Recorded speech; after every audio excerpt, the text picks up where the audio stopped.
छोटा सा सवाल है कि आज के दिन में ये डायरेक्ट सेलिंग इंडस्ट्री में बहुत सारा डायरेक्ट सेलिंग कंपनी है, लेकिन इतनी डायरेक्ट सेलिंग कंपनी होते हुए आप आरसीएम को ही क्यों चुने सर?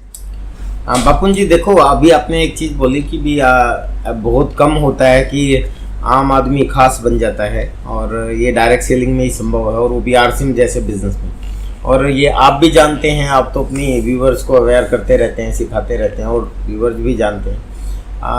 एक मैं ही नहीं हूँ, मतलब यहाँ लोगों की कहानियाँ बनती हैं। ये ज़िंदगी बदलने का ही बिजनेस है, क्योंकि ये तो दुनिया का सबसे अमीर आदमी बिल गेट्स भी कहता है। उससे जब एक पत्रकार ने पूछा कि what will you do if you will loss everything, यानी अपना सब कुछ खत्म अगर आपका हो जाए तो क्या करोगे, तो उसने भी ये कहा था उस पत्रकार को कि I will go through direct selling, कि मैं डायरेक्ट सेलिंग के माध्यम से ही शुरुआत करूँगा। क्योंकि उनको पता है कि किसी भी लेवल से किसी भी लेवल तक अगर आप जाना चाहते हैं तो डायरेक्ट सेलिंग ही लेके जा सकता है। और उसमें भी जो आपका क्वेश्चन है उसका मैं जवाब दूं, उसमें भी आरसीएम जैसा कॉन्सेप्ट जो Indian rate, Indian culture, Indian mentality के प्रोडक्ट लेके आए।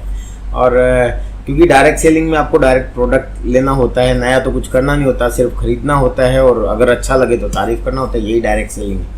लेकिन अगर खरीदोगे तो आपकी पेइंग कैपेसिटी में होना चाहिए, तभी तो आप खरीदोगे, और आपका काम का होना चाहिए तभी खरीदोगे। वो यूजेबल, कंज्यूमेबल, अफोर्डेबल और रिपीटेबल होना चाहिए। तो वो जब होगा तभी वो टर्नओवर में कन्वर्ट होगा। यानी कि यहाँ बिजनेस कैसे होता है अगर देखा जाए तो जब आप सामान खरीदते हैं बाहर से, यानी कि आरसीएम की बजाय आप डब्ल्यूसीएम की दुनिया से अगर सामान खरीदते हैं तो वो आपका खर्चा होता है। लेकिन अगर वही सामान आप आरसीएम से खरीदते हैं या डायरेक्ट सेलिंग से खरीदते हैं तो वही खर्चा आपका टर्नओवर में कन्वर्ट हो जाता है, और turnover is equal to business. तो सिंपल सा फॉर्मूला ये है कि आप दुकान खोल के बैठोगे तो वहाँ सामान बेचोगे तो उस दुकानदार का टर्नओवर है, और जो आदमी खरीदेगा उसका खर्चा है। तो एक ही प्रोडक्ट एक आदमी के लिए टर्नओवर बन जाता है और एक आदमी के लिए खर्चा बन जाता है। तो लेकिन डायरेक्ट सेलिंग में क्या है कि वही प्रोडक्ट उसी आदमी के लिए खर्चा भी है और उसी आदमी के लिए वो टर्नओवर भी बन जाता है, और टर्नओवर जितना बड़ा होगा उतनी बड़ी इनकम हो जाती है। लेकिन एक दुकान में अगर हम दुकान खोल के बैठते हैं तो उसमें एक लिमिटेशन होती है कि आप कितना टर्नओवर कर सकते हो, करोड़ों में नहीं लेके जा सकते, उसको कुछ लाख तक ले के जा सकते हो मैक्सिमम। अगर कुछ लाख पे भी पहुंचेगा तो कोई और दुकान खुल जाएगी। कंपटीशन इज एवरीवेयर, आप सब लोग जानते हैं। लेकिन हमारी इस इंडस्ट्री में क्या है कि यहाँ आप खरीदोगे तो वो आपका टर्नओवर बनता है। और फिर आपका जो सवाल है कि भी इसमें बहुत सी डायरेक्ट सेलिंग के अंदर तो बहुत सी कंपनियां, फिर आरसीएम ही क्यों, इसमें इतना आपने ये क्यों चुना? तो मैं आपको बता रहा हूँ, जब खरीदना ही टर्नओवर है तो खरीदने में जे पॉल गेटी एक वर्ल्ड का पहला करोड़पति हुआ है। जे पॉल गेटी दुनिया का पहला करोड़पति। उसने कहा है कि आप बिजनेस अगर चुनते हो तो उस बिजनेस के अंदर कुछ खूबियां देखें। उसमें 4 खूबियां उन्होंने बताई कि सबसे पहली चीज ये देखें कि वो कितना ज्यादा डेली यूजेबल है, कंज्यूमेबल कितना है, अफोर्डेबल कितना है और रिपीटेबल कितना है। जो प्रोडक्ट, जो काम आप करोगे उस काम के अंदर जो जितना ज्यादा daily usable, consumable, affordable and repeatable चीजों का बिजनेस होगा तो वहां आपकी कामयाबी की संभावना बहुत ज्यादा बढ़ जाती है। और आरसीएम इसलिए मैं बेस्ट मानता हूं और इसलिए मैं आरसीएम में हूं क्योंकि आरसीएम से ज्यादा डेली यूजेबल, कंज्यूमेबल, अफोर्डेबल और रिपीटेबल प्रोडक्ट मैं कहता हूं हिंदुस्तान क्या पूरी दुनिया में ढूंढ लो, किसी भी डायरेक्ट सेलिंग कंपनी में नहीं मिल सकते। तो ये हमारा प्राइड है, ये हमें गर्व है इस चीज पर। बिल्कुल सर, मतलब आपके कहने का मतलब ये है कि अगर कोई कंपनी कंज्यूमेबल, अफोर्डेबल और रिपीटेबल प्रोडक्ट के बेस पे अगर चले तो वो कंपनी में सक्सेस होने का जो पॉइंट ऑफ व्यू है वो बहुत ज़्यादा हो जाता है, राइट? यस, वो बढ़ जाता है जी। तो आपके हिसाब से आरसीएम बिजनेस एक ऐसा मोस्ट अफोर्डेबल और रिपीटेबल और कंज्यूमेबल प्रोडक्ट कंपनी है जिसके माध्यम से जो अगर आरसीएम बिजनेस के साथ जुड़ जाता है तो उसका सक्सेस होने का भी जो संभावना है वो कई गुना ज़्यादा बढ़ जाता है।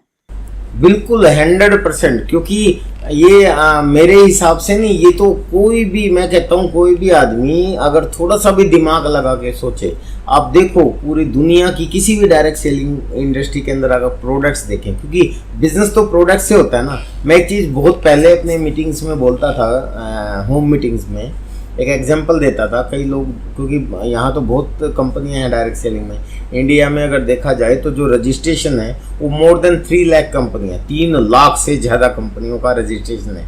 डायरेक्ट सेलिंग के नाम पे, लेकिन जानते बहुत कम हैं। कुछ कंपनियां तो बिल्कुल एक कमरे में 4-4 कंपनियां चलती हैं, ऐसी भी कंपनियां हैं। एक ही आदमी 10 नामों से कंपनियां चलाता है, इस तरह की भी हैं, लोगों को ठगते रहते हैं। तो sold card of direct selling है। लेकिन मैं आपको ये कह रहा हूँ कि ये तो किसी को भी दिखेगा। तो मल्टीनेशनल कंपनियां, बहुत सी विदेशी कंपनियां हिंदुस्तान में हैं।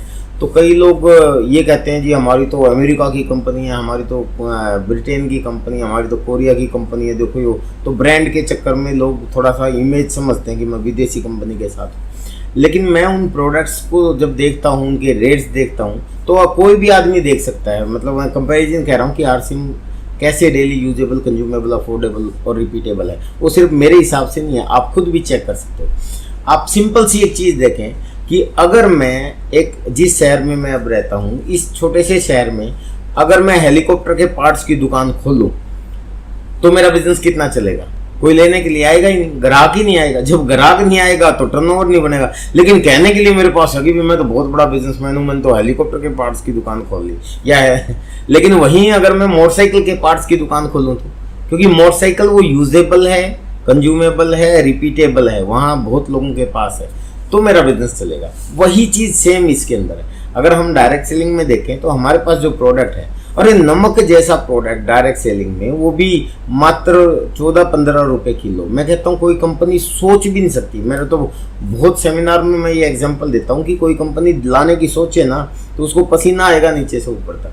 तो इतने ज़्यादा कंज्यूमेबल, अफोर्डेबल और रिपीटेबल प्रोडक्ट है, और हर घर की ज़रूरत है हमारे पास। गुड मॉर्निंग से लेके गुड नाइट तक, रसोई से लेके बाथरूम तक, ऊपर से लेके नीचे तक, अंदर से लेके बाहर तक, सब कुछ तो है। तो यहाँ कामयाबी की संभावना ज़्यादा है, क्योंकि खरीदारी ही आपका टर्नओवर में कन्वर्ट होगी। तो खरीदारी जब आपके काम के होंगे तभी आप ज़्यादा कर पाओगे। और अगर आप अपनी टीम बनाते हैं तो वही टीम भी आपकी खरीदारी करेगी, तो आपका टर्नओवर बढ़ेगा ऑक्सीजन। बिल्कुल बिल्कुल। मतलब कहीं ना कहीं सर यहाँ पे रेगुलर बेसिस पे जो प्रोडक्ट यूज़ होता है वो प्रोडक्ट ज़्यादा चलेगा, और जो यूजेबल प्रोडक्ट नहीं है, जो रेगुलरली यूज़ नहीं होता है, वो प्रोडक्ट कहीं ना कहीं सर यहाँ पे नहीं चलेगा।